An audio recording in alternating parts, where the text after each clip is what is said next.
दोस्तों, बात करते हैं एक ऐसे स्कैम की जो किसी कॉमनर के द्वारा नहीं बल्कि कुछ लोगों द्वारा कॉन्स्टिट्यूशनली इंस्टीट्यूशनली की गई है। खुलेआम, शरेआम, बिना किसी डर, बिना किसी झिझक के। वो स्कैम जो सबकी आंखों के सामने हो रहा था पर किसी को दिखा नहीं। वो स्कैम जिसे आप लीगलाइज्ड एक्सटॉर्शन या फिर लीगलाइज्ड ब्राइबरी भी कह सकते हैं।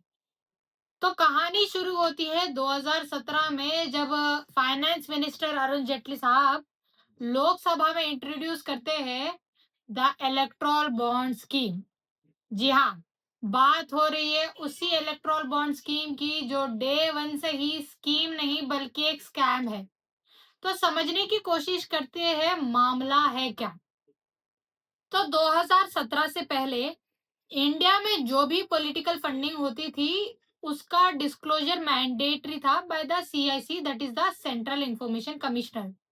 मतलब कितना पैसा किसके द्वारा किसको दिया जा रहा है, ये सारी इंफॉर्मेशन पब्लिक डोमेन में अवेलेबल थी। फिर 2017 में अरुण जेटली साहब कहते हैं कि इलेक्ट्रल फंडिंग में ट्रांसपेरेंसी लाने के लिए इलेक्ट्रल बॉन्ड स्कीम इंट्रोड्यूस की जा रही है। फिर वो ये भी कहते हैं, और गौर फरमाइएगा, bonds will be in the nature of bearer bonds. The identity of the donor will remain anonymous. वाह, एनोनिमस और ट्रांसपेरेंसी एक ही सेंटेंस में। आप मुझे ये बताइए कि एनोनिमस और ट्रांसपेरेंसी कब से सिनोनिम्स हो गए।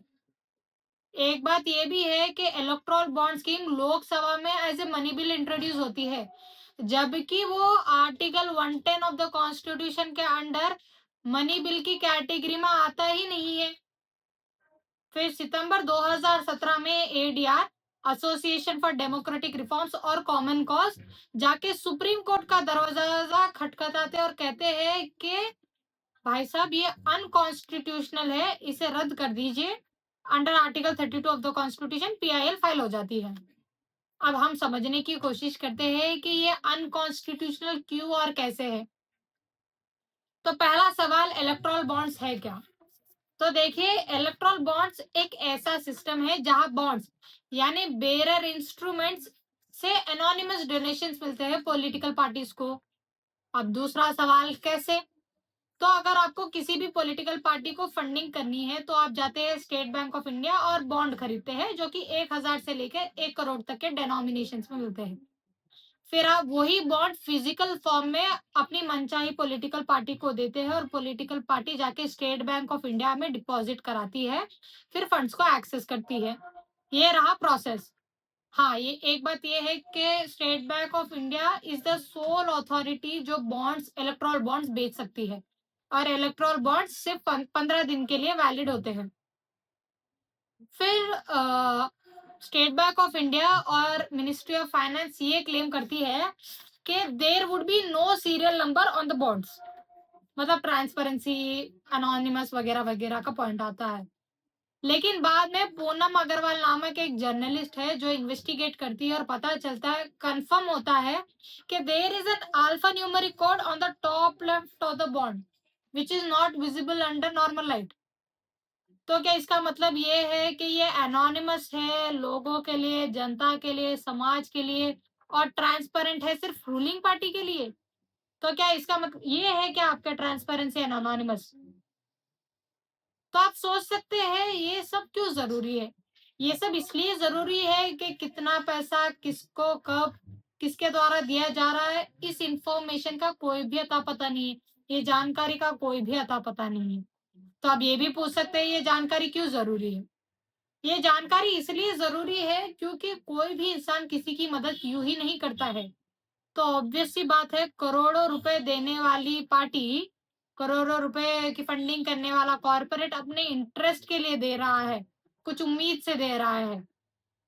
वो उम्मीद के जो भी डिसीजंस है, जो भी स्कीम्स है, जो भी पॉलिसीज है, प्रोग्राम्स है, उसके इंटरेस्ट के अकॉर्डिंग, उसके कंपनी के अकॉर्डिंगली अलाइन हो।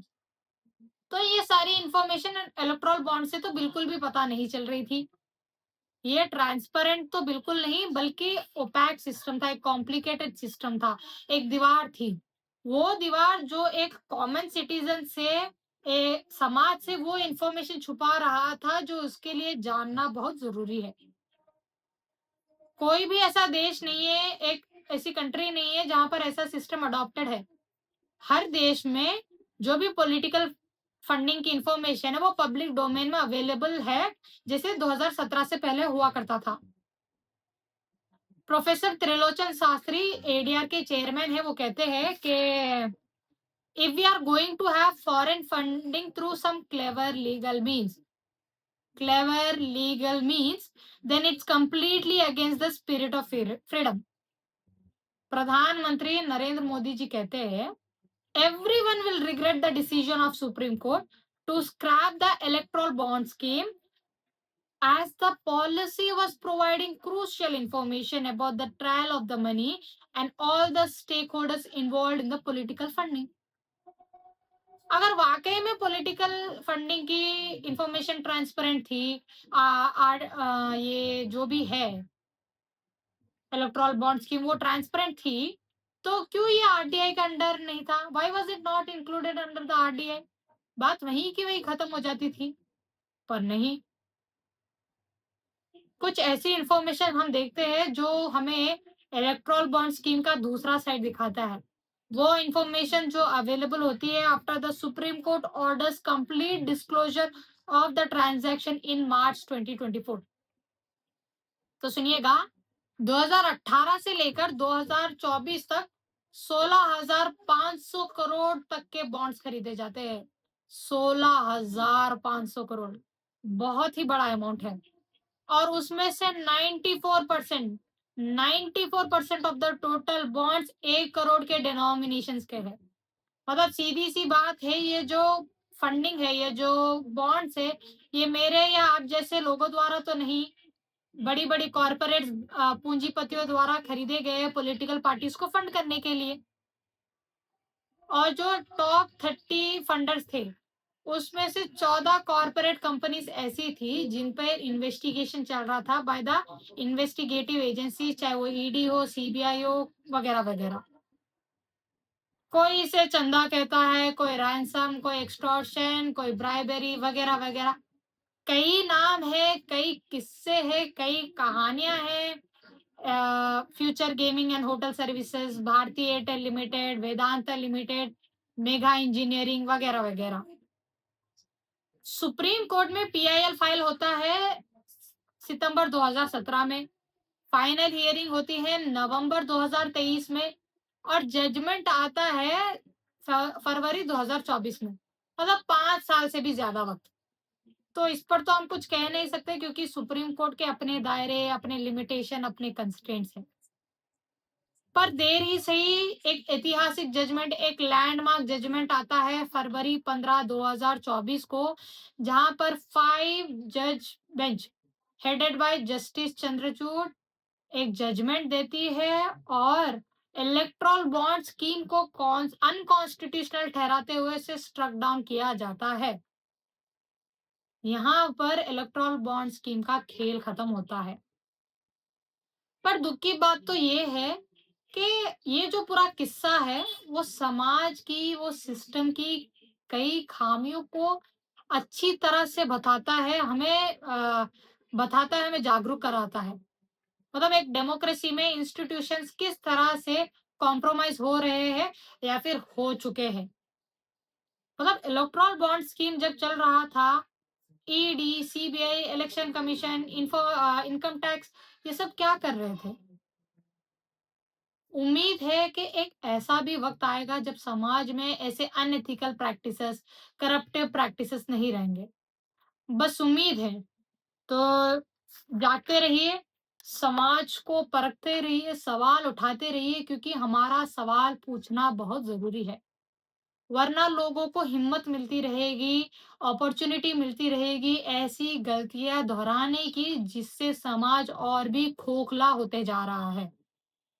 ये आपकी और मेरी जिम्मेदारी है कि हम अपने लिए, समाज के लिए, अपने हक के लिए, आने वाले कल के लिए ठहरे। तो जागते रहिए। जय हिंद, जय तेलंगाना। अगर आपको और इंफॉर्मेशन चाहिए about this erectile bond scheme, तो सुप्रीम कोर्ट का लगभग 230 पेजेस का जजमेंट है जिसमें आपको सारी इन्फॉर्मेशन मिल जाएगी। कैसे क्या शुरू होता है, किस तरह से खत्म होता है, एसबीआई कैसे टाइम माँगती है, क्या-क्या होता है वो सारी चीज़ें।